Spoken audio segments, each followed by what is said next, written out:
We are live here on Monday night, midweek war. Manny, it's rare when you start with AEW. Do you think this is a thirst trap, or what was your thinking with this? The title. So there was two the options. thumbnail?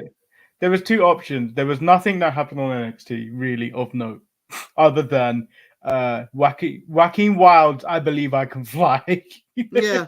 I dare him to try that in South America, Manny. I dare him to try that against us in South America. We would move. Or the other thing was Nick Nemeth, or formerly known as Dolph Ziggler, appearing in New Japan. Those were the only possible options that could be used this week. Oh no, Manny! You can't just say Nick Nemeth showed up at New Japan and ignore the fact that Ryan Nemeth was there too. Yeah, but what did Ryan Nemeth actually do? I don't even watch any clip. You could have said the Nemeth brothers. The Nemeth brothers were there, but no, you chose to ignore Ryan Nemeth completely, as if he didn't exist.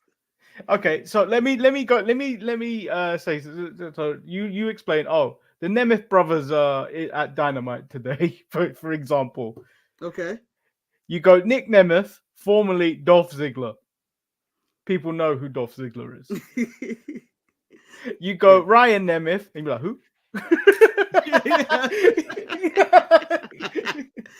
Also true. Also true. You know my favorite part about that though? When they showed up when I was watching Wrestle Kingdom, I immediately noticed Ryan Nemeth. And go, oh, Ryan Nemeth is here, and ignored Dolph Ziggler.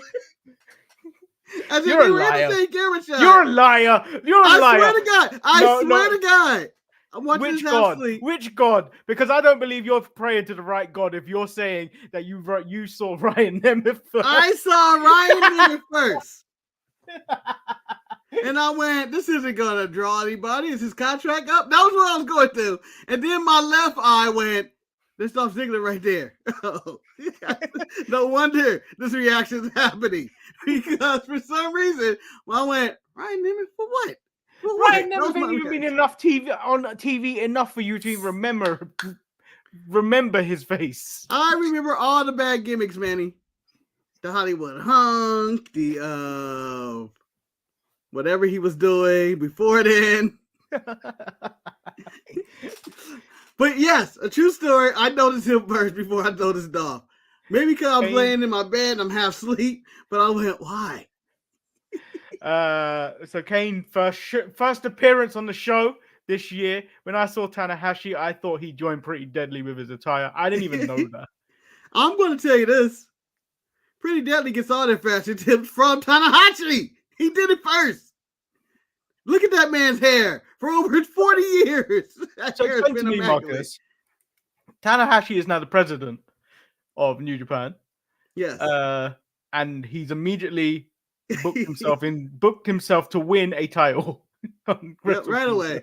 Remind me to whenever I start my wrestling promotion, Manny, to create a mid-card title just for me. Basically. Because that's what everybody does. As soon as they get a little bit of power, I'm the champ. Disappointed that Zack Sabre Jr. lost that title. But also on the same note, I did miss that match. I forgot. I thought New Japan was coming on later, and then I totally missed that match, and I went, fuck. So one of the other things of note was Tama Tonga defeated Shingo Takagi for the Never Openweight Championship, and then announces like 18 minutes later that he is done with New Japan at the end of January. Like, what? Wait, yeah, I'm done. Yeah, he wants to go back home. I want to go home and spend time with my family. It makes sense. Once you get older, it's like, I'm done with this New Japan stuff. Which family, though, Marcus? Which family? Which family does he want to be closer to? The bloodline? I believe his actual family. I don't think all of a sudden he's like this. I'm somehow related to The Rock. No. They all are, Marcus. They're not. They're the Tungans are not. Ming and them are not.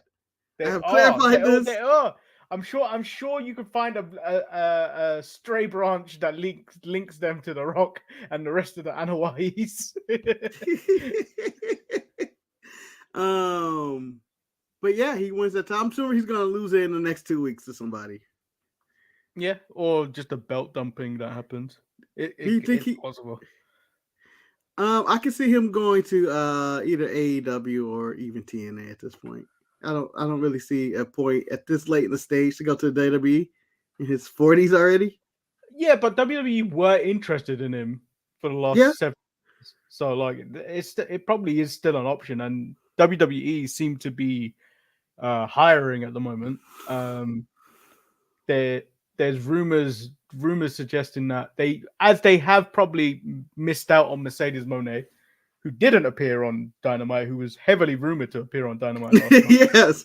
I told you rumors don't start until she actually appears on one of these shows. Yeah. But now WWE are rumored to be heavily interested in the former NWA Women. He said the NDA Championship. That's the one that Jericho has. Former Women's NWA champion Camille, which I think is a good replacement for. I don't know how long Raquel's going to be out for. Raquel's got this weird skin condition that she doesn't want to be on TV with. Yeah. It's like worse than eczema. And I don't know how long she's going to be out off TV. So, like, bringing in someone like Camille, who has an incredible look and has links with SmackDown general manager and Manny's ultimate enemy, Nick Aldis. Oh, wow. He's elevated to ultimate. Not even Arch. You get a special event to fight Nick Aldis, man. That's not even like the building of the week. That's I need to get Spider-Man and Wolverine to help me out with this one. At this case, Marcus, I think it's like Zordon versus Rita from Power Rangers. Well, Zordon's a fool, a damn fool. He should have just had a rocket pointed at her as soon as if she would have even thought about coming out. Mission over. After 10,000 years free. Oh shit! I'll go back in. Didn't know Zordon was gonna load it up with a nuke. But yeah, WWE interested in her. You probably watched more NWA than I have. Yeah, they're also thinking about bringing back Trinity from the TNA Knockouts champion, which should be available later this year or something like that. And may, according to some people, may appear in the Royal Rumble. Do you think, because obviously Deonna Purrazzo's joined AEW and they're about to lose, they could be on the verge of losing Trinity. Do you think that division's starting to weaken over in TNA? Because I don't watch TNA nearly as much, but like it's touted as the best women's division in wrestling. Well, it's the best booked. I won't say they're the absolute best. Like I do think that the overall WWE collection of women is better. And I think that, AEW does have some talented women that they choose not to use at multiple times. They do have some really talented women.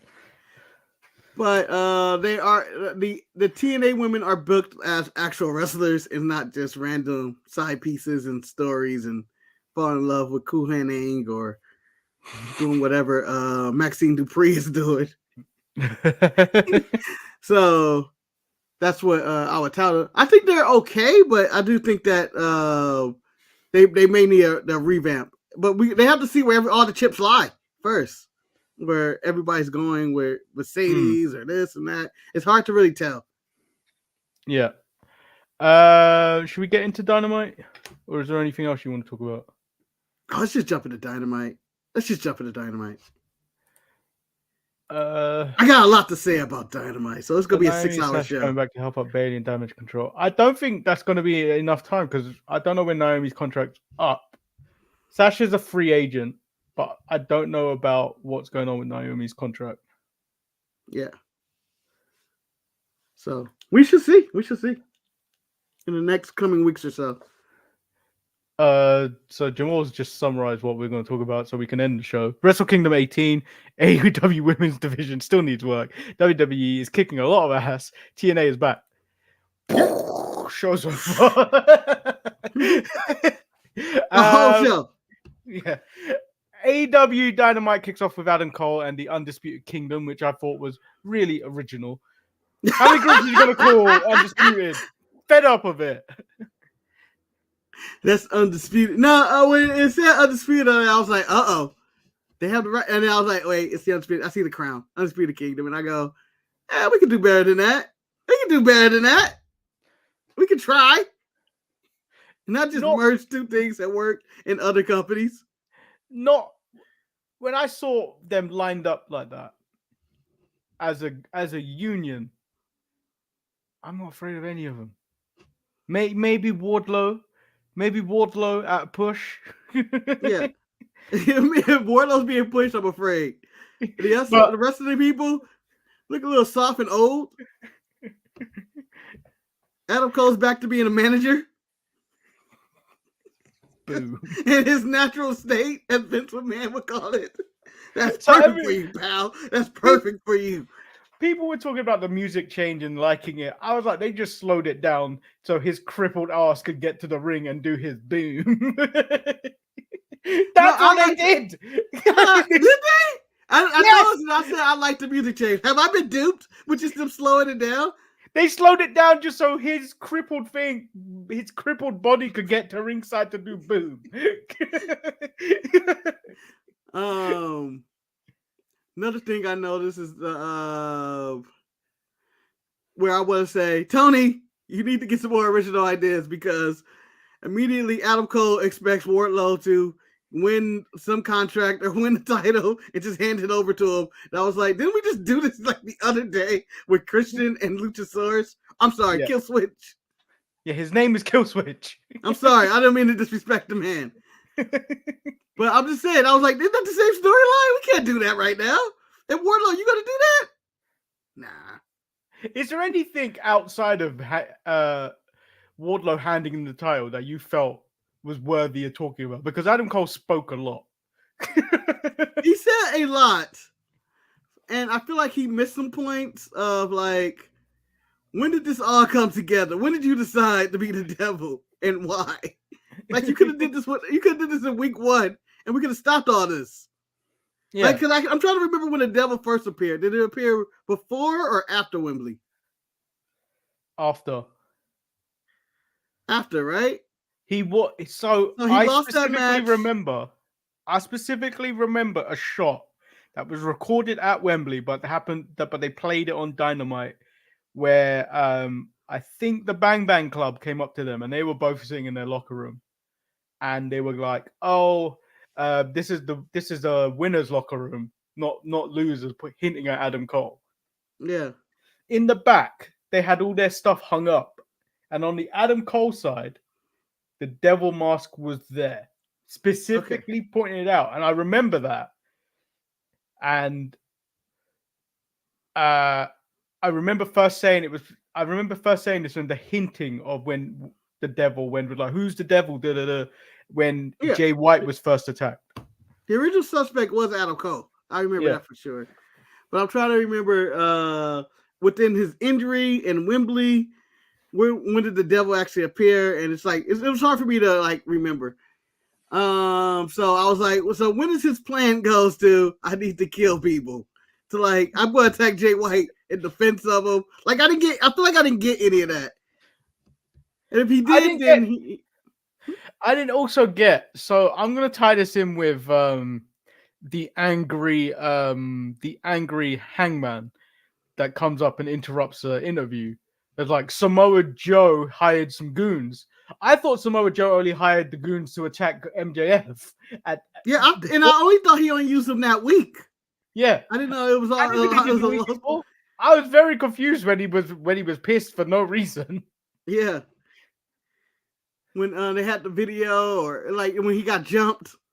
Yeah, it's a lot of stuff. Oh, here's my biggest plot hole in the whole devil thing.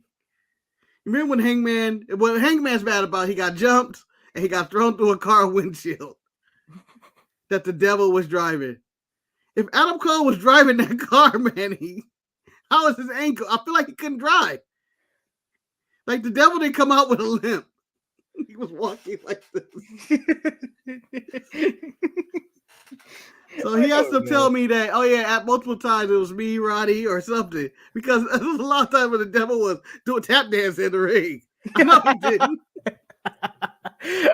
So after all this nonsense, Jay White comes out, says he's a big fan of what he did to MJF, but he isn't a fan of being used as collateral for his cause. Him and the Guns go after him, and then the Acclaimed also come out.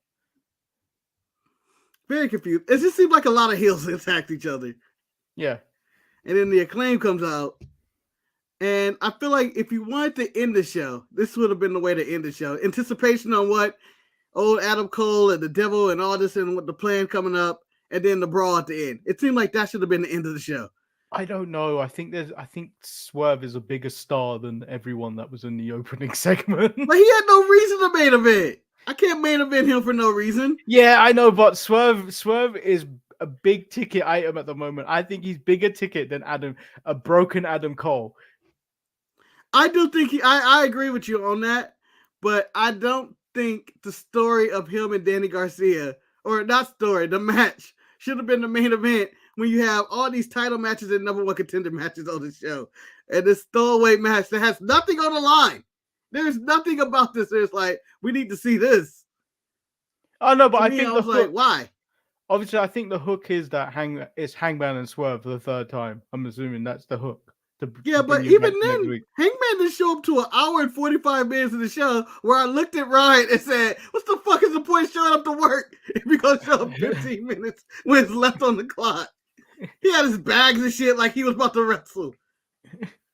Then we move into the first match of the night, which was Orange Cassidy versus Dante Martin. It was a good opening match. Orange Cassidy wins with the Orange Punch. Private Party is back. They say the tag team division has been missing some flavor, excitement, and most of all, they've been missing Private Party. No, they weren't. They are putting everyone in the tag team division on notice. Ooh. I'm so scared. Haven't heard that before. I'm so scared of you with a move called Silly String. Ooh. Let me tell you something, Private Party. Let me talk to you. Yeah. During the time of Mark Quinn's absence, which it seems like 5 years, and Brother Zay teaming with Matt Hardy, destroying any brand he has, the Private Party's been passed up. And here are the list, Manny, of tag teams that have passed Private Party up since they have debuted, since they defeated the Young Bucks. I'm going to go. The Acclaim passed them up as being not only tag team champions, but trios tag team champions. Top Flight, Dante Martin, and I don't know why I'm blanking on the one that just wrestled. What's the other one name? God damn it. Dante Martin and Darius. And Darius Martin have both been injured with career-threatening injuries and have come back and are still higher than Private Party. Manny, can I also add the Street Profits has changed personalities and gimmick, kinda, and in this time, and are still bigger than the Private Party. And last but not least, Reginald's group, or as he likes to be known on the street, Scripts, OTM, has filled in the spot of Urban Tattoo with an honorable mention of Idris and Malik Blade. So Private Party, you're way down there now in that group. I'm not even bringing up the main event in House of Glory.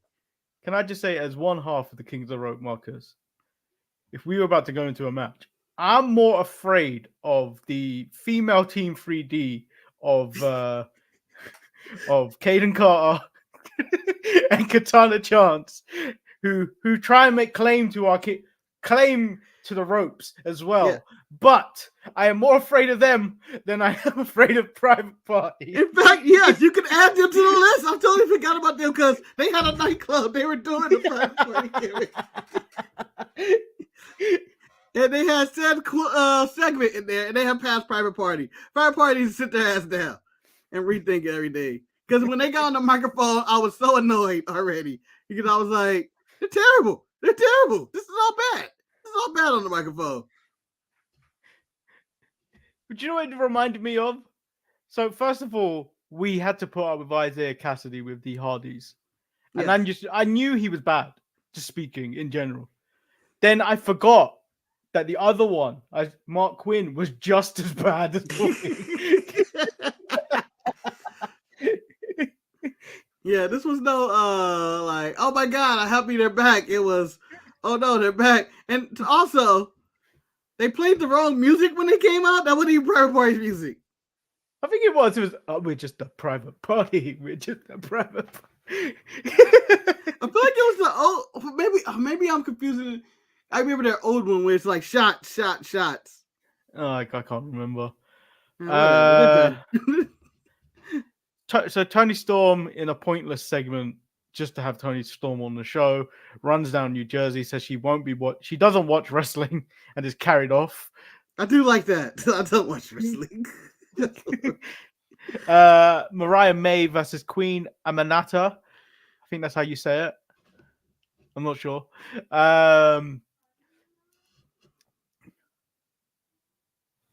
You pause, Manny.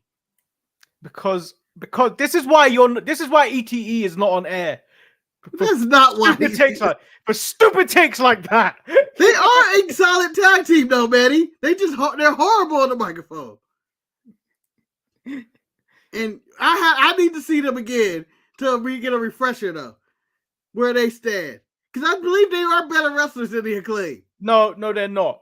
Mark Quinn is just Black Disco Inferno, and everyone. Oh, what the fuck, man? That's it. I draw the line right there. And everyone needs to know. Next thing you know, you're gonna say Isaiah Cassidy is just Black Alex Wright, which is the dream match we all know we wanted.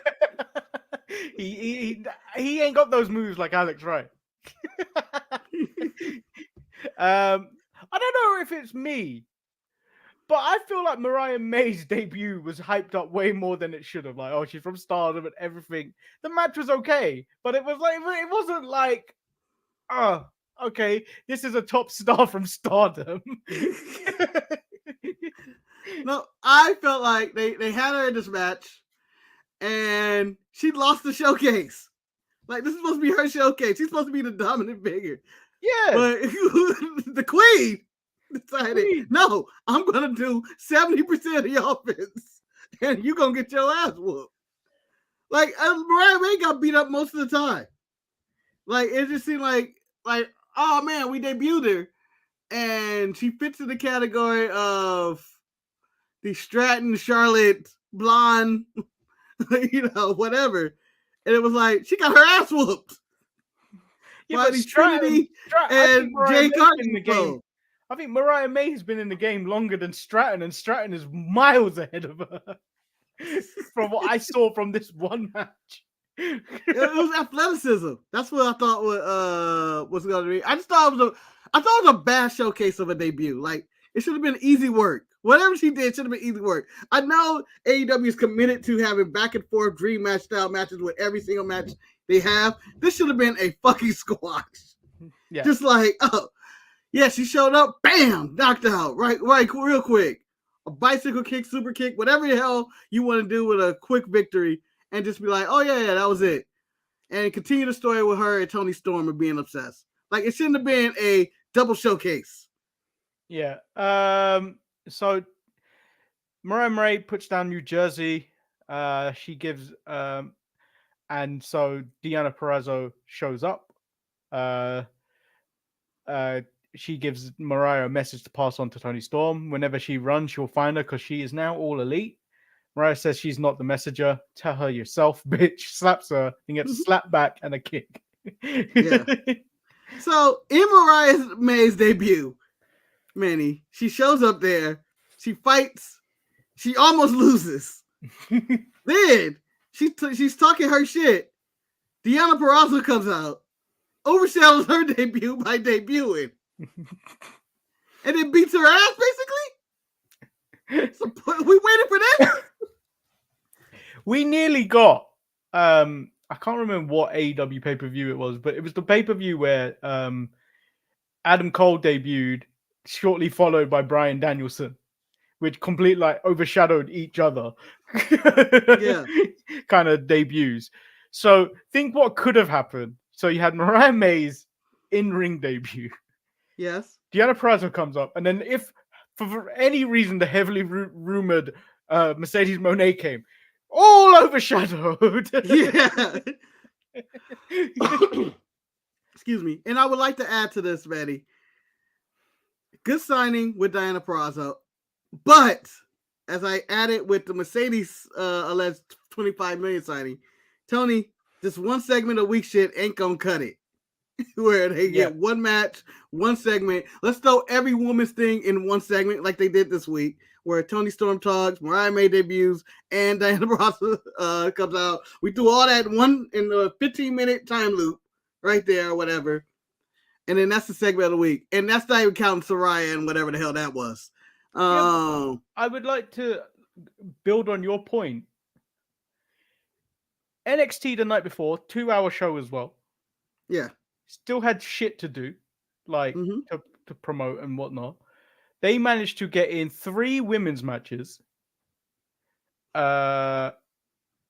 several backstage segments. Yep. And still have the same amount of energy with men and women. I think NXT was 50-50, as close to 50-50 as it could have been on this week. Yeah. And they had random segments too, whatever Thea Hell and JC Jade are doing. They sprinkled that in there. Like, it was a real 50-50 show for women's wrestling. And even Raw started off with a women's match, and they had various segments. Natty was on the show. I don't know if that counts, but I just feel like they can't do this. And Deonna, I hope you just don't end up in the Taya Valkyrie locker room or wherever that is. The Thunder That's the thing. It just seems like they just disappeared. He has got capable wrestlers now. Like, even hiring. I'm not the biggest fan of Deonna Purrazzo, but she is a capable wrestler to have on your show, and you have to just even hiring her, let alone the rumored Mercedes Moné, you would have to take women's wrestling seriously with bringing her in. Yeah, like, they have the characters, whatever Julia Hart's doing, or Toni Storm, or whatever, all these gimmicks and all that. Even Abaddon, I'm gonna add you in there, Abaddon. Sky Black. They have all these people. Britt Baker's still missing. Jamie Hayter's the longest elbow shoulder injury I've ever seen in my life. They have all these people, and they have to start featuring them. They have to have multiple segments. They have to. I think they need to course correct Toni Storm, in which she's a face. I don't understand why she's a heel. People love her. It's like, it's no point. She can do the same thing and just be cheered. I don't know. Just just feature them. That's all they gotta do. Just feature women. Just feature women. It's not that hard. It's not that difficult. This is where I decided to take a break from AEW Dynamite. Christian comes out. Nick Wayne's mum decides to speak, and I was like, I'm out. I know we've just been speaking highly of women's wrestling, but I don't believe she's part of women's wrestling. Yeah, she is not a women's wrestler. She is the modern day Vicky Guerrero, Manny. Yeah, it's just terrible. Like, she was speaking like, "You're going to boo me, a mother? How dare you?" I was like, "Why are you speaking in such a slow speaking pace? Pick up your cadence. It's terrible what you're doing." I was trying to realize why she's still a part of this. Like, where are we going with her? Where are we going? Like, I understand Nick Wayne's part. I understand Kill Switch part. I understand Christian's part. What are we going to do with her? Other than be Nick Wayne's mom? Is there some rule that just because he's 18, his mom has to travel with him to compete in this or something? I don't understand why she needs to be around. And that's me personally saying this. So he basically thanks the Waynes, and then he thanks himself for his second TNT title, while everyone starts chanting for Luchasaurus when he decides to reiterate that his name is Killswitch. Says Adam Copeland needs to recognize that Christian Cage is superior to him. And that's kind of all I got from that promo. Yeah, and what I got from that is Edge is doing the same shit he did in WWE, where he said, "I'll be full time," where he has a feud, he gets injured, disappears, and then Manny gets what it's time for. Edge's return. Yes. And this time he's darker and grittier and blood feud and all that. Whatever. I enjoy Christian in this. I enjoy him putting down Luchasaurus, although he did the Jimmy and Roman thing that they did like a week ago. It was fine. It was fine. I had no problem with it. And I enjoy Christian too much to hate it. As it's bowl season in college football, what the fuck are you doing with your careers bowl happened with Takeshita versus Darby Allin. Yes. Like, this is a really good match. It's just no, like, this was too good. I was like, what are these guys doing? Like, these guys are too good to be just floating about in the divisions. Yeah, they're just existing. This match was about nothing. It was about nothing. And it started, and right off the jump, it was like, oh man, what are we doing? What are we doing with these guys? Because they're two, and I would like to say, upper mid-card, if not main event guys. And yet, Tony has not found anything to do with them. And they go out there and put on this banger, which I'm calling, if it wasn't for Wrestle Kingdom, minus whatever was going on at Wrestle Kingdom, the match of the week. Because they lose match of the night to Okada and Danielson. But I'm just saying, they go out there and they tear the house. Darby's killing himself. The German suplexes onto the top rolling of the German suplex on the ramp was insane. The Darby dive into Takeshita's knee. Just the physical abuse that Darby took in general. And the match they had was a banger, and it's just in the middle of the show, and it had nothing to do with anything. Nothing to do with nothing. No Sting Callis family thing after or nothing. So, this may be considered a wild take, what I'm about to say. Oh, shit. Okada's going to be on the market. If I'm Tony Khan, I might not sign Okada. Because I think I've got the future Okada on my books with Takeshita. That's not that wild. I don't think I bring in Okada. I think Okada's a name, but I feel like if done right, you can build Takeshita to be even bigger than Okada because Takeshita's in an American market and you could make him skyrocket. Betty, I'm going to not go say it's a wild take. I believe that, yes, Okada is out there on the market for either WWE or AEW. And after, looking at Okada and last night and all his greatness and all that. And I'm not even comparing Japanese wrestling. I just feel like I don't know how much money I would give him. Either brand. Like Takeshita's out there, like you said, doing this thing. But there's other people on the talent that are non-Japanese that I can use, like Swerve's on the rise. You still are underutilizing Jay White, and I know you hate Jungle Boy, but he's out there, and Darby Allin's not being used. If Miro's not being used. You have all these people that could appear in the main event picture that Okada would just be another person that's just hovering around there that can give you a good match, but I don't know if it adds anything to your product. Yeah, and the thing is, you just mentioned Jungle Boy. I think Jungle Boy fits into this position of where Takeshita and Darby Allin are currently at, is like the unknown of what they can do. Because Takeshita should be in the top mid card, but like he's barely on TV. He's not presented as a star. Darby Allin, we know, is a star from past history, but he's been treated as just Sting's side piece at the moment. So I can't wait till Sting eventually retires next month. Not even at the moment, man. It's been about 2 or 3 years. Darby hasn't really done anything for a long time because he's been Sting's side piece. But now when Sting eventually retires, I feel like it'd be interesting to see what Darby Allin does. Yeah. Oh, and however, Jungle. They're in that segment, but I just feel like these are two wasted guys in the middle of the show who just tore the house down. Yeah, like it was like, oh, this is what we're doing with this, and they're just lost in the shuffle. Like when, to quote, Chad Gable is on a WWE roster and he'll have a banger match with, let's say randomly Bronson Reed or Gunther or something like that, and you go like, they should do more with him, but you do understand he's a mid-carder. Yeah. And he does have a purpose on the show. Darby and Takeshita both are two people who I feel like do not have purpose. Like they exist. Yeah, and I think that's the problem with the roster. It is Tony has the best of the best on his roster, of like the best of the indies on his roster. But eventually, some of these guys have to lose, and you can't make some of these guys lose when you put them all together.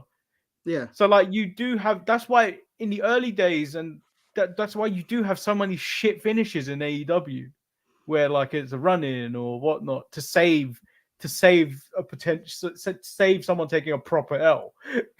Yeah, but even then, I don't care about people wins and losses, whether it's shitty finishes like, a day to be, they're on the ramp distraction or, whatever happens in that. None of that's like, I don't care. Just give me a compelling story with them. Have them doing something. Like there's a lot of people not doing anything. So now we've got this match to a contenders match, or whatever they call it in AEW. It's not contenders match. It's Eliminator. It's an eliminator. It's eliminator. Trent, Brian Cage, Marcus. Who the hell is the bounty hunter? Brian Keith. Brian Keith is the bounty hunter, indie wrestler. He's been around. He's wrestled on Rampage. He's wrestled in the Indies. He's in Texas. He's all elite. He announced he was all elite at one point. But who the fuck is he? I've never heard of this guy. He's wrestled a few times on AEW. He's been around. I've never seen him. Marcus. He's not even better than my favorite jobber, Turbo Troy, or whatever his name is. But here's why, Manny, I am giving this a strike. You know what? Multiple strikes. In fact, I'm giving them 3 strikes. Manny, on Saturday, we concluded the Continental Triple Crown whatever tournament thing, right? Yeah. We just concluded this. Eddie Kingston is looking for a number 1 contender already for his belt without even, celebrating. I guess having to get warm. I just don't understand. If I was in that tournament, I would be pissed. I've been better not being in that tournament. Like, if I'm Jay Lethal, Mark Briscoe, or Danny Garcia, or Brody King, because these random ass, losing ass, bum ass jobbers are fighting in a fatal 4-way to fight for the title that I spent 8 or 9 weeks trying to get to. And these people who haven't won a match, I can't remember last time Trent won a match. I can't remember. You don't even know who Brian Keith is. Like, Kino has never won on a Dynamite, I don't think. But yet, all these fools are getting title shots. And I'm here busting my ass for 9 weeks in this tournament. I quit.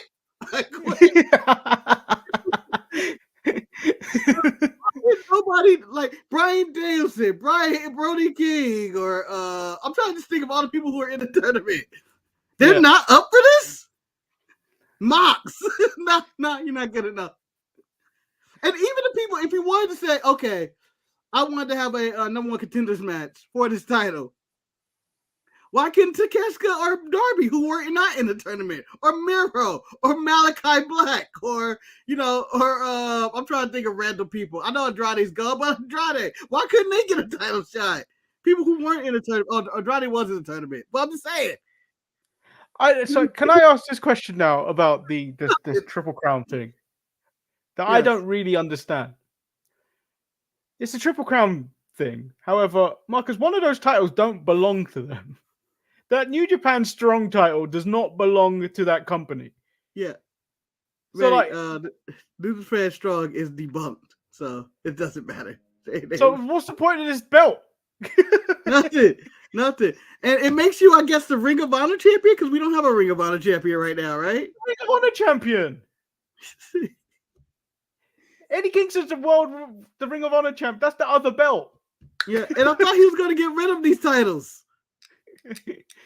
But like he came out with more titles. He came out like Roman when he had the undisputed titles. Like, the Triple Crown title looks like an indie title. It looks so bad. I just think that's a horrible, horrible way to be like, to start a new title, and he won our tournament, and he's defended it to these random jobbers. Because Brian Cage ain't one. Brian Cage is the worst big man in the game.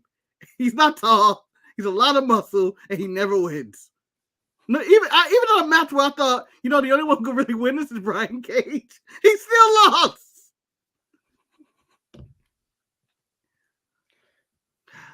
I'm just going to say once again, my boy Powerhouse Hobbs gets overlooked on this as well. All right. And now, Manny, I think we're coming to the main event, right? Yeah. I'm going to interject.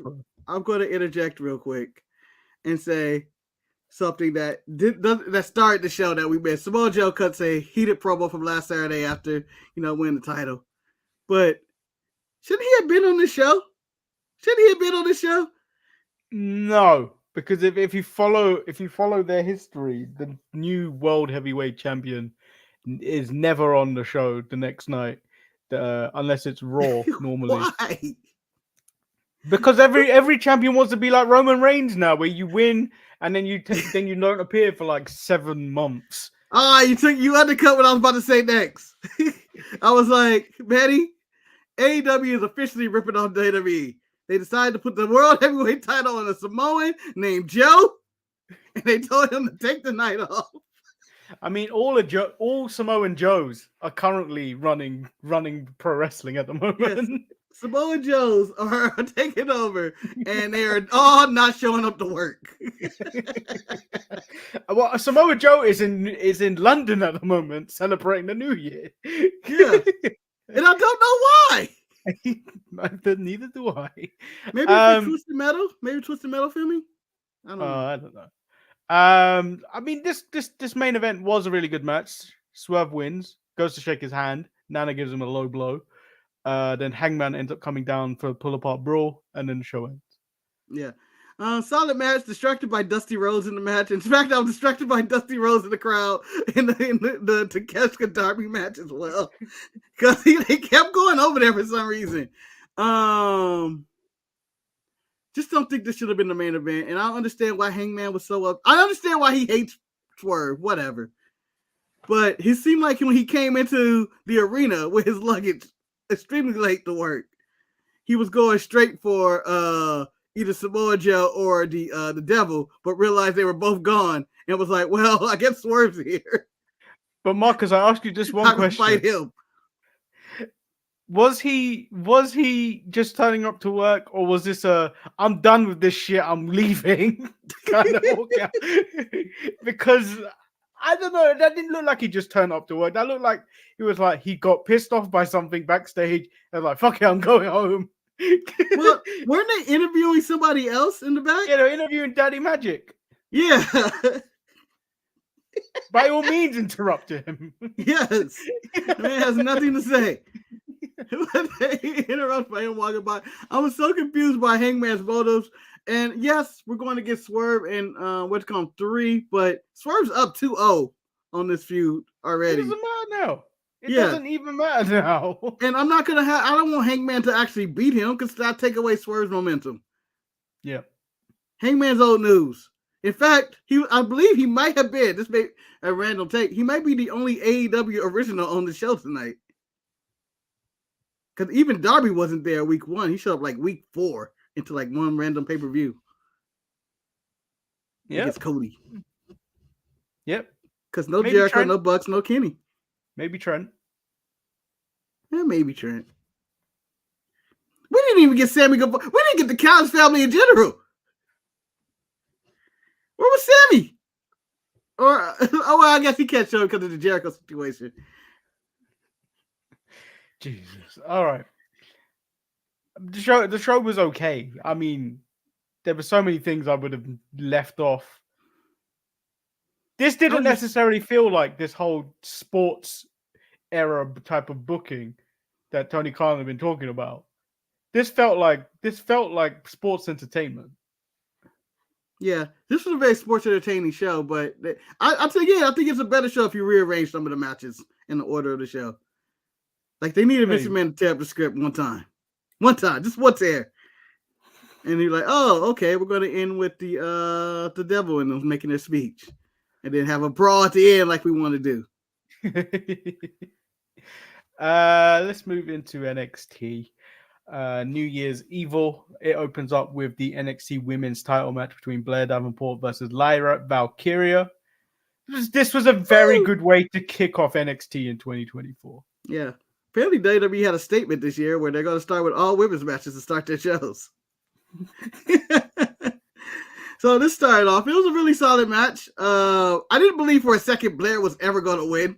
Neither did But they put on a nice match, and then when it ended, I was like, yeah, it seems about the right move. That's kind of where I got with that. It seems like I can't. But she had it under control. I don't know why she just tried to destroy Valkyria on the outside by the announce desk. Why would you? Why? Frustrations, Manny. Frustrations. And then Lola Vice tries to cash in. I didn't realize this contract was like this. Yeah, I think every time they do it, we always go, I didn't realize it was like this. I think only one person didn't do it that way, and it was ACH way back in the day, who just challenged somebody in a regular match. Well, Roxanne's was similar. Yeah. I mean, that was also because Mandy was like, they were like, Mandy, you need to get the fuck out. Yeah, man, you taking your clothes off and selling shit. You're making all this money on the side that we can't touch? Nah. Tatum Paxley prevents the cash in. And then in the back, the soft-spoken white black woman, Nikita Lyons, decides to try and talk some trash to Blair Davenport in the back. I'm like, I could have taken you out, but you didn't, bitch. As soon as Nakia started talking, I started laughing. Because it's just, she makes me laugh. For one, just the way she sounds when she talks. And two, this looked like a scene in some bad movie when she walked up in bathrobe or whatever she was wearing. It was like, I could have taken you out. Reminded me of Beyonce in Lion King, the remake. Just like, what are you doing? Foxy Brown in anything. Yeah. Like, what are you doing here? What are you doing? What are you doing? Doesn't fit the tone at all. Tatum's doing Nikki Cross or Mickey James stalker. I think it's more Nikki Cross, but talking. Tatum is talking. Yeah, I believe we have two of the same storylines going on with this Tatum Paxley situation in Liar by Kyria and Mariah May and Toni Storm. I think we have congruent, kind of stalker, over fanboyish or girlish behavior. I don't know what Tatum Paxley is, though. I think Tatum Paxley is a genuine stalker. Whereas, like, Mariah May is a fangirl. I believe they're on the same level, but I think Tatum is creepier because she's not blonde. I think that's where we're at right now. The next match shows a sign that I didn't actually believe. I feel like naming of teams has gone because Gulak's crew is called the No Quarter Catch Crew. It's not a lot of words. There's a lot of words. Words. Gulak, Damon Kemp, and Miles Bourne take on the LWO with Carlito. Can I ask, why was Booker T mad that Carlito was there? He was furious. Well, man, you gotta look at that Booker T perspective. He was in that locker room where Carlito stabbed John Cena. Carlito didn't stab him. It was Jesus. Yeah, but he knew what the order. You know where the order came from. That's why. He was like, I don't want no stabbings going around here in the NXT parking lot. This place is dangerous enough already. All this match was that dive, Marcus. That's all it was. Yeah. It was a high energy, a lot of bouncing around dives and energy match. And then it was the lift up the rope and launching Joaquin Wilds as if he was an arrow in a bow and arrow. Where I went, whoa, that worked. That was physically at work. He really launched. It was amazing. It was amazing to see. And the precision, the landing to go right where they were. Like, it wasn't over, it wasn't under, it was exactly where it was supposed to be. And I went, no one has ever done that, I don't think. And it's beautiful. That was beautiful. Well, someone did take offense to that because it was being dubbed the longest dive in wrestling history. Oh. The man that has not appeared in AEW for God knows how long, and Helico took offense because I feel apparently he did a longer one in what was that show? Lucha Underground? Lucha Underground, there you go. I recall his dive. It might be longer. I don't know. I don't have a distance manager on any of them. But you know what, Helico, you can have it. I wasn't calling this the longest dive, but I did call it a spectacle. And it's something that I think should have been saved for like a WrestleMania or something. This is a random show that they were just like, yeah, die. Marcus, NQCC, it isn't catchy, but that also sounds like a ward in a hospital. That sounds we like gotta get him to the NQCC now. Yeah, that sounds like something that has stripped somebody of their title. The NQCC is stripping you of your title and rights because you were caught on the Epstein list. God damn it! Not the NQCC.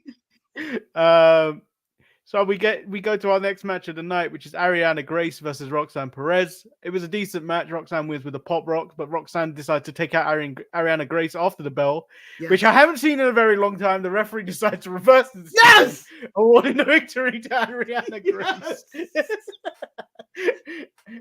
Manny, to be as disgusting as I can be when I say this, when the ref reverses the decision, I can't. I'm gonna tell you that right now.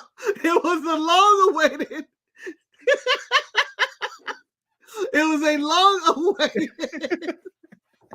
It's a long-awaited thing I wanted to see in wrestling. It's one of my favorites when someone goes too far, and the referee says, "That's it. I'm taking your pay with the money, and I'm giving it to her because you couldn't stop. You couldn't stop." Think about how many times this has happened across wrestling. Why is this the tipping point? Why was that point the tipping point? I don't know. That's what I'm trying to figure out. That's why I was like, finally, some referee had the balls to do this. Think about all the bloodline drama in the last 3 years. You telling me there couldn't have been a reverse win at any point in that? Manny, 1 year ago, Kevin Owens was being attacked by the entire bloodline after the match for no reason.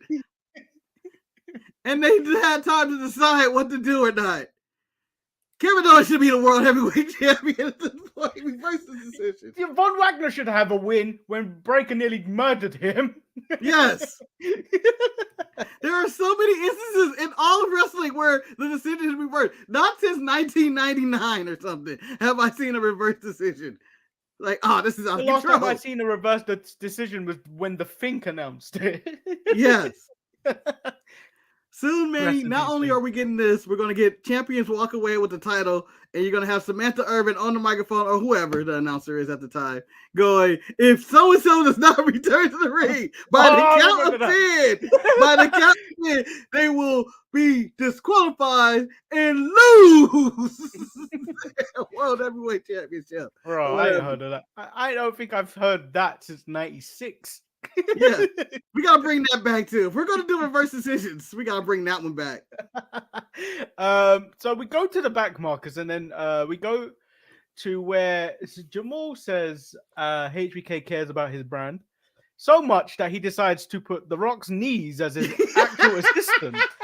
Where she says a wise man told her that Shawn Michaels might need some help as the brand continues to grow. So she announces the start of the men's Dusty Cup tag team classic. You know what, Eddie? All I'm gonna say is this: bless her heart. Bless her heart. This is the best she could do. And it wasn't good. It wasn't good. Not like she's this charismatic force that needs to be on TV. No. This is the day to be a strapped with her. This is The Rock's daughter. They're trying to be nice to The Rock. This is the best they can do. She's on the chopping block, Betty. And I believe you got called Dwayne up and say, I think your daughter's on the chopping block. We've done everything. Yeah, we tried. Corbs thinks him and Breaker would be a good tag team for the tag team Dusty Cup. And the understanding that the both of them are assholes and they would destroy everyone and win the tag team titles. Recent understood. Axiom and the other one had a promo in the back offending Malik Blade and yeah, because they were talking about they were a makeshift tag team and how they're gonna go to the tournament, but they were like the tag team divisions themselves anyway. Ain't work for them anyway. Malik and them were there in the background like, man, we're right here. Fuck y'all. We'll see you next week. Idris. I completely forgot about Idris and Ofe. My mind just went blank. Tiffany Stratton versus Fallon Henley. It was a decent match. Stratton tries to use a chair. Fallon hits a shining wizard for the win. I didn't know she had a ranch. So I knew she had a bar. I did not know she had a ranch. Manny, I'm starting to learn this woman. When you thought she came here, she's wrestling for money. She is not. She's basically the $1 million man. He's wrestling for equity. Yeah, he has a ranch, which, I'm assuming is large, vast, and a lot of property, and it's pulling in a lot of good revenue. She had a bar, which she lost and went under to Gallus, I guess. I don't know what's going on with that. But apparently Fallon Henry is low-key the $1 million man. So next week, the $1 million man didn't have property, Marcus. The $1 million man only had money. She has property and location. Hold on. Don't you dare sit here and say the $1 million man doesn't have property, Manny. Did he or did not he own a black man? That's not property. He owns Virgil. That's a person. Exactly. That was his property. That's not property. That's not property. That's slavery television, and we all soaked it in like it was not. There wasn't any property. Don't you dare tell me Virgil mattered, okay? I don't want you to dare say he didn't own any property. He owned Virgil. That was his property. He made it clear. Vince. I was a child. Yes, Vince. I was.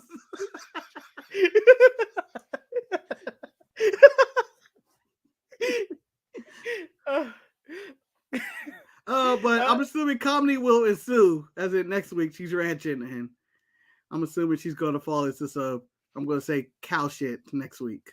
Yeah. We go to Ridge being interviewed. Ridge says there was no ill will to Dragunov. He doesn't go out there aimlessly to hurt people, to take away someone's career, because he knows how that feels, and it's not in his DNA. He's in NXT to show everyone who Ridge Holland really is. So is he back officially in NXT? I would assume so. I think he belongs in NXT. He's not that good. Yeah.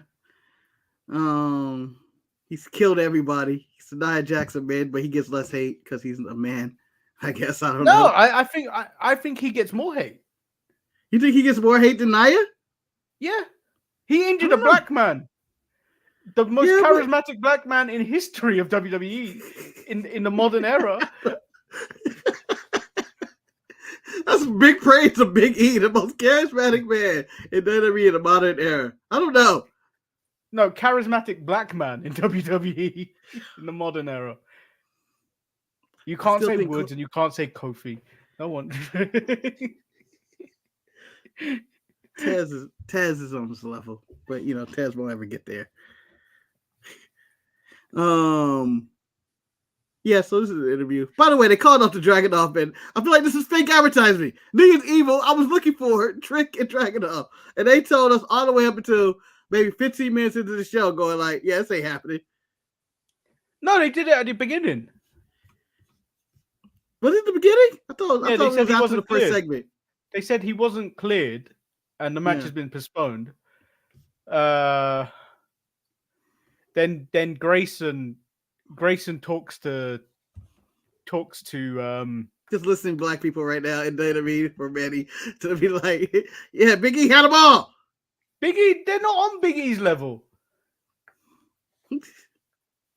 None of them could roll down a ramp during the COVID era and keep people entertained as he came to the ring. That's how good Big E was. I'm gonna say Big E. I'm gonna say R-Truth is ahead of Big E in charisma and entertainment. I don't think charisma. I think R-Truth is funnier than Big E, but I think Big E got him beat on charisma. I don't know. I think Big E's. I don't know. It's measuring all the black people together. It's really hard. It ain't Bobby Lashley. Yeah, it ain't Bobby Lashley. Give me back the clothes.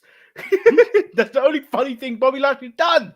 And he was being serious at the time. Yes. That should be his whole gimmick. It should be P. Diddy making the band season 2, or basically the Chappelle skit. That should be his whole gimmick with the Street Profits. Shut the studio down. The next Nigerian hope Obafemi versus Riley Osborne. I feel like a lot of hope is being put on this man. Why is he the great Nigerian hope? Because Omos isn't it. And neither is Oh, Apollo. And neither is Apollo. I forget Apollo's even in the company. Apollo! But the amount of this was supposed to be the finals of the breakout tournament, but it felt like a squash match. Yeah.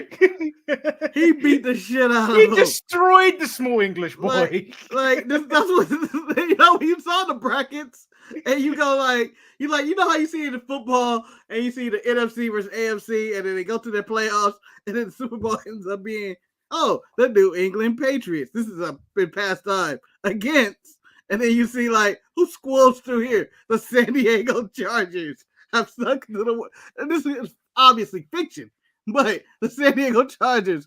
No, it wouldn't be the Chargers. Different league. I can't think. Marcus, the Bengals. No, let's go back to children's movies. It'd be like Obafemi was Team Iceland taking on the Mighty Ducks. Yes, the first time they played, man. they were grown men playing. Marcus, that when he slapped Osborne on the chest on the outside when he was on the apron, I felt it. He slapped him so hard. Not only did I feel it, but he slapped me back into. I was 7 years old going, oh, parents, they hit.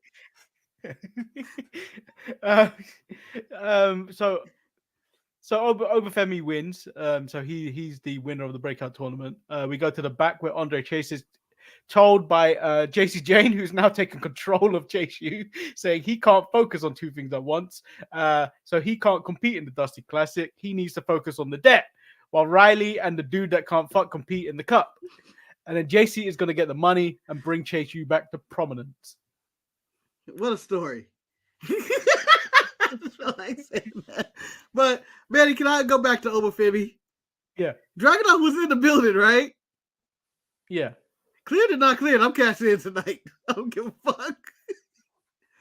I don't care about his safety. Dragunov doesn't care about his safety. You said anytime. He's not cleared. I don't care. Dragunov doesn't even care about his safety. Dragunov doesn't care about his safety either. I'm cashing in tonight.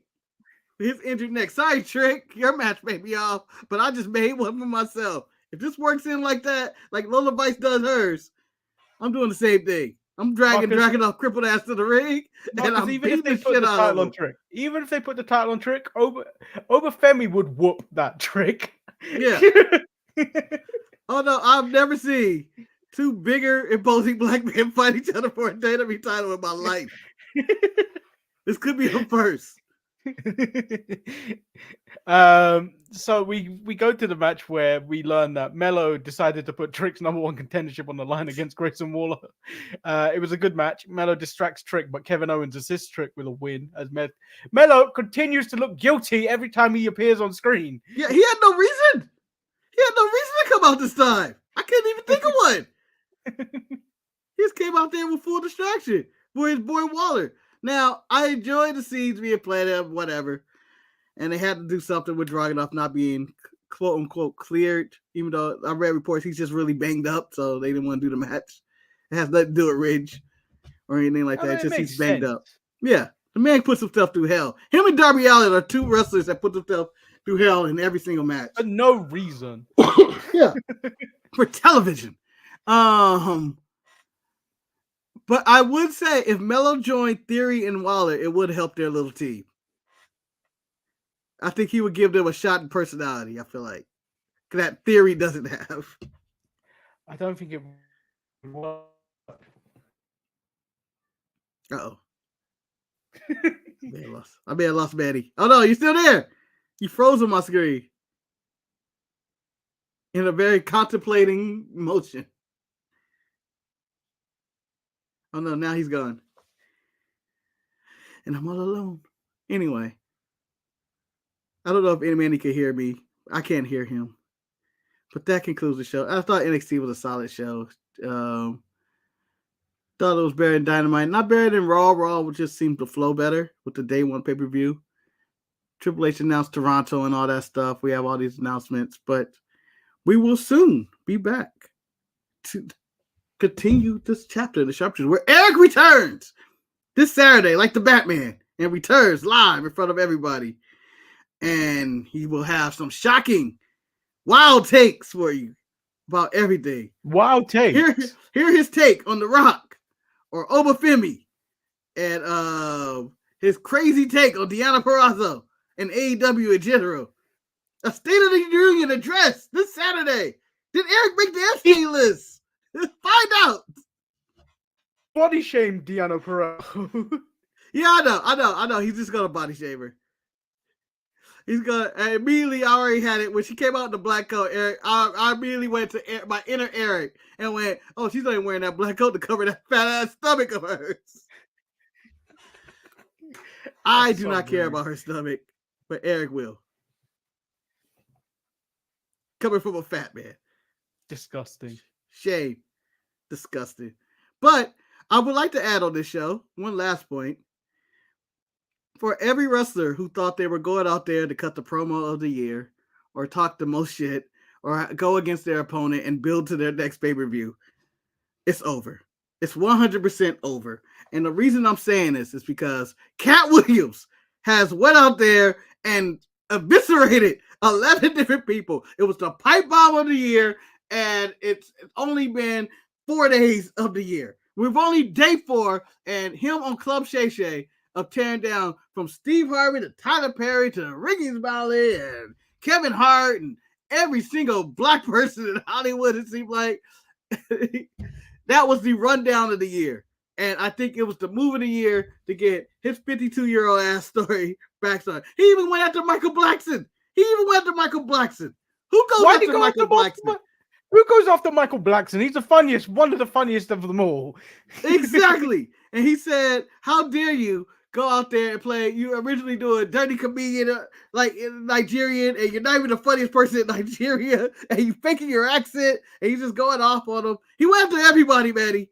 Everybody. So this is one of the great interviews of our lifetime.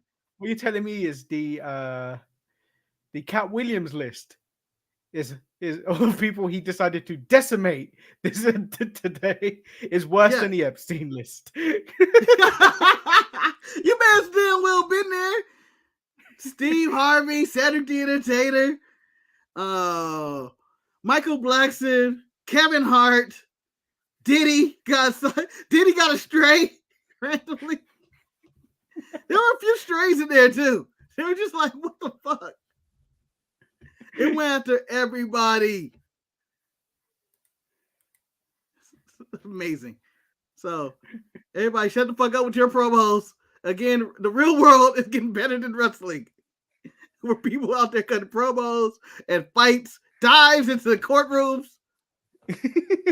The real world is dive. Wrestling. I mean, there's no better dive. When me and Marcus were talking about this off air. But so if you haven't seen the dive, we may. Do you know what? We'll put it on the try not to laugh footage. Yes, of the clips coming. But like, if you see that footage, you see a man. Marcus sent me this yesterday. A man diving at a judge, and then literally within the next 24 hours, Dolph Ziggler also dives at a man. Yes. And the difference is the black man who has 30 years in prison, who I believe Triple H is talking to right now and trying to get him out of his situation. Or Tony. Tony's also who's like, oh, he dives like Makino. Was like, look at that vertical. They gotta take him. They were all in heavy negotiations. Sorry, Mercedes, negotiations on hold. I need that black man who got 30 years in prison. Marcus, he could be the new Dales. People that talk about Joaquin Wilde's dive were talking about Joaquin Wilde's dive for maybe 10 minutes because when they saw this dive, I mean, nothing was more impressive. I feel like the court should have been going, "This is awesome." This is the holy shit chance, whatever. We want tables. Yeah, we want tables was next. That man was about to wrestle for his freedom. Wayne Barrett said that Giovanni Vinci has innovated the crossbody, and I thought this man has took it to the next level with the vertical he had. He got so high. You still got it. Do you know when this gets made into a movie, they're gonna basically remake the Space Jam jump. Where I believe I can beat it. I can achieve it. You would think somebody would remake that song just so people could hear I Believe I Can Fly Again due to Robert's transactions. I mean, the song isn't cancelled. When I play it, I don't think of Robert Kelly. Yeah, I do. I don't. And this was before pissing on 13-year-olds. This was, but I believe he was in the process of pissing on them. I believe he was still in the height of his powers. I think this was his Aaliyah days. Oh, the Aaliyah days. Yeah, she was young. She was young, Robert. But anyway, this show should not end on R. Kelly. Bounce, bounce, bounce, bounce. But what a dive. What a week. And it concludes Saturday, where we talk about everything that's under the sun. Mostly SmackDown. What's SmackDown called? New Year's Revolution. So but Roman's on this show, isn't he? I can't remember his schedule, but I'm gonna you say would assume no. he is. I'm gonna say no. He is. I need him to respond to The Rock rather than just a crying face emoji. We may get Paul. Responded to him just a little bit, but we'll see. Yeah. If rumor has it, they're gonna fight in Australia at 1 a.m. For you. They can't do this to us. We've waited our whole lives for this. They can, Marcus, and I'll be having a full English breakfast as it happens on stream.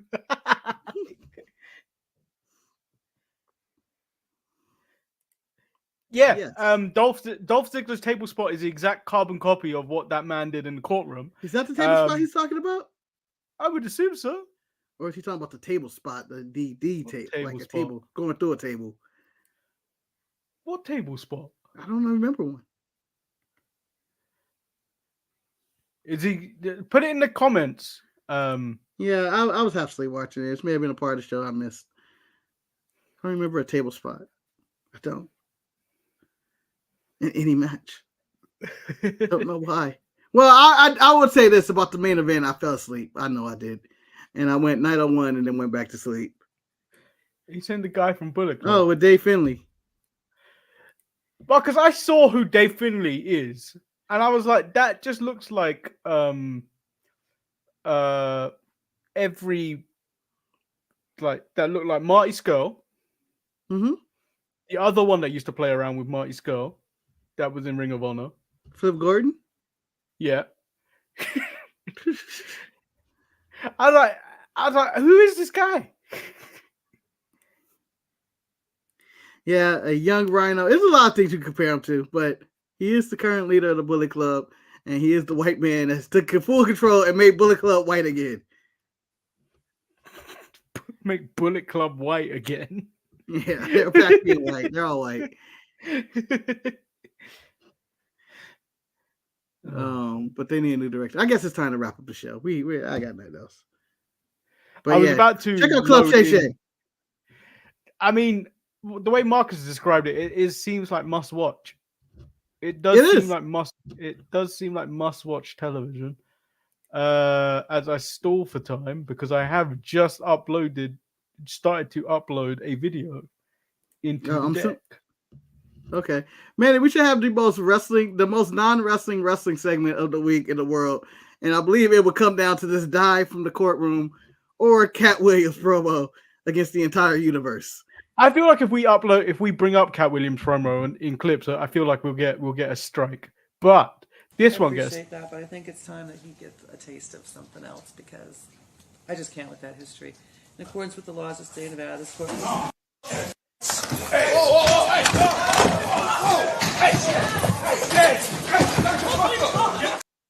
Hey! AEW. No.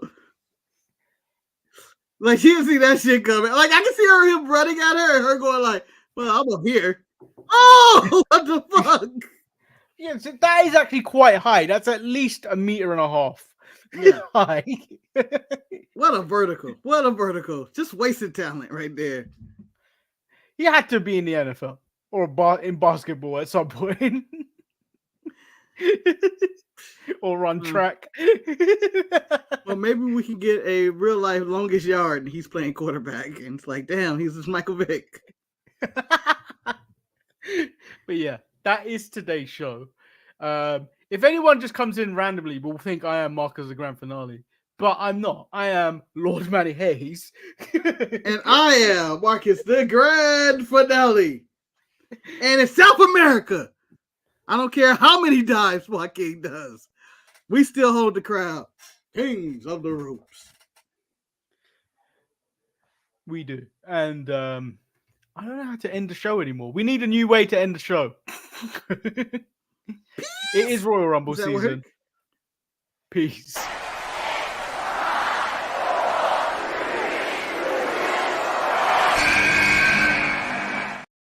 Bye, guys. Oh, we're back. I didn't think we were coming back. We need to. I will probably. We need to find a new way to end it. Peace. Bye. Balloons.